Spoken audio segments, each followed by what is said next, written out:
Hello everyone, তো আমি আজকে নিয়ে আসলাম হচ্ছে থানকুনি পাতা দিয়ে গ্রিন চিকেন করতে। তো আমি ঝাল, পেঁয়াজ, রসুন আর হচ্ছে থানকুনি পাতা বেটে নিলাম মিহি করে, যতটা সম্ভব সুন্দর করে আমি বেটে নিচ্ছি।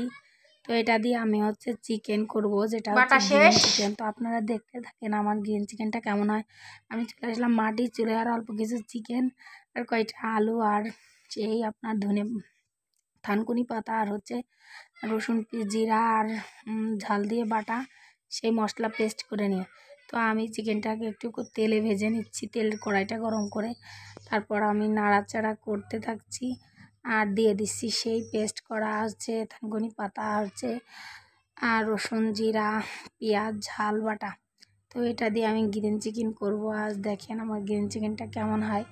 তো আমি এটা দিয়ে দিলাম, দিয়ে আমি নাড়াচাড়া করতে করতে নাড়াচাড়া করছি যাতে সুন্দর একটা সেন্ট ফ্লেভার হয়। তারপরে একটু পানি দিব, তো পানিটা এখনও দিইনি। তো আমি এভাবে মাটির চুলোয় সবসময় রান্না করি না। তো এই